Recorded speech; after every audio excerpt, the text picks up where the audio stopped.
Okay, so talking head video is definitely not my favorite style of video, but I wanted to give you all a chance to see me.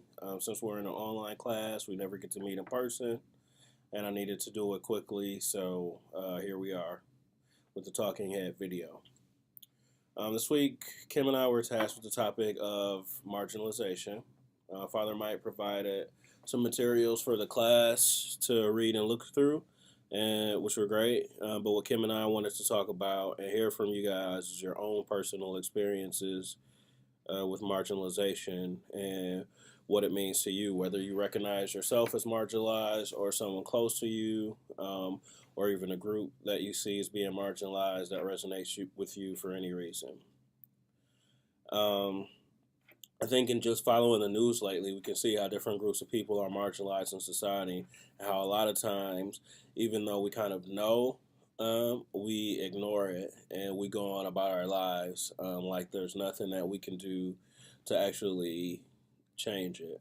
I think the biggest thing that I'm seeing is all of the women who are coming out now saying that they were assaulted or abused or raped or in some kind of way by men of power years and years and years ago, and they kept it silent because they were afraid for losing their jobs or not being able to advance from their career or for the consequences that they may have to suffer, even though in the situation they were themselves victims.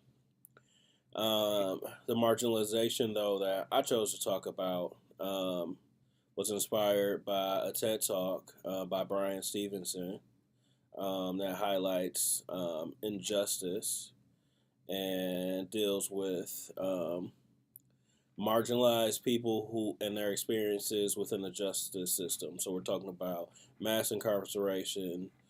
He's specifically focusing on children being sentenced to life without parole. Basically, because they don't have the means or the knowledge to properly defend themselves, or they can't afford to properly defend themselves, and then they get shuffled and lost in the court system. And the biggest takeaway for me from this TED Talk was that he acknowledges the issue, he understands the problem, and he's working to fix them for those marginalized people. Like he's actively trying to change laws and processes to give these people a fair shot. Um, this issue made me think about Khalif Browder. Um, his story is kind of going around again because Jay Z partnered to do a documentary about his situation and his life a little bit. Basically, if you don't know, Khalif Browder was accused of stealing a backpack. He was thrown in jail and couldn't afford bail. He was like a foster kid. Um, his foster parent didn't have enough money to bail him out or to get him representation, of course. And he was sentenced. He was sent to Rikers Island, I believe, to await trial. And his case and his trial got pushed back and delayed so much. Um, the judges and kind of attorneys kind of overlooked him and ignored him so long. He ended up spending 3 years in prison awaiting trial. You know, very serious, a very real prison with hard criminals convicted of all sorts of crimes, violent crimes as well. Remember, he was accused of stealing a backpack, so it wasn't even known that he actually took the backpack. He was accused of stealing a backpack, and he's locked up with violent criminals. Just making sure we're still recording. So he spent over 1,000 days in prison awaiting trial. He was assaulted by guards, handcuffed and assaulted by guards during his prison stay. He was assaulted and beaten by gang members during his prison stay. He was placed in solitary confinement over the course of his prison stay, all again over a backpack. So 3 years later, his charges were eventually dropped. He was acquitted and released. And 2 years after being released, he committed suicide. So when you think about that, it doesn't even sound real. He was only 16 years old when he was arrested and accused of this crime. So just think about that. How many of you have teenagers or 16-year-olds or no teenagers around that age, like what would you do? And I mean, how would you feel about something like that? And he's not the only one, you know. He's just one of the many cases out there that exist like that, and he's one of the ones that people are actually talking about. But he was severely punished for basically being poor, not being able to afford a proper defense.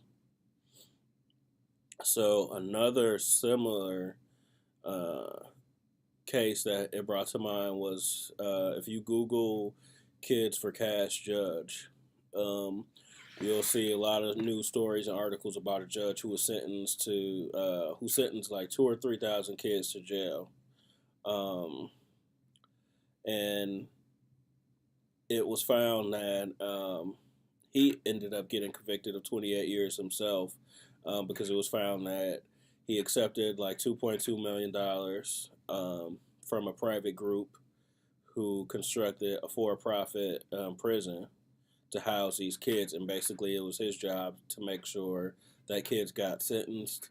They got sentenced long enough that to this prison that the prison could make a profit for like all the stakeholders or whatever. And so what social group do you think a lot of these kids were come from? What kind of access do you think they had? You're dealing a lot of times with poor kids, a lot mostly um, kids who are persons of color, um, with parents less access to education, less understanding of laws, less money. What kind of homes do you think these kids were coming from that they could be victimized in this way and that it could go on for so long? This judge was caught, but only after sentencing like thousands of kids. And then this isn't that's just one for-profit prison. So, do you think he was the only judge that got a payment to give people extended sentences? Kids too, especially. Do you think this was just like one random judge and that it's not happening anywhere else? And another question is, as a society, how do we allow things like this to happen? Right? And so my original statement is like, we know these things happen, but we kind of just go on about our lives because we have other things to do, and people continue to be marginalized and, in a lot of cases, victimized because of that inaction. So for me, this resonated because it could have easily been me, could have easily been my son. Unfortunately, I was blessed to have certain circumstances that, even though in some ways I am or have been marginalized, I never faced that kind of suffering. So, in your post that you guys make, or in the comments for this post, let me know if you heard of either of these cases.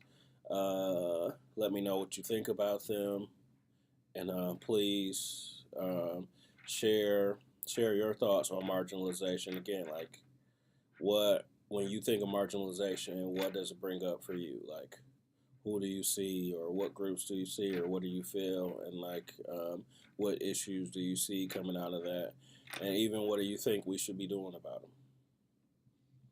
Cool. Peace.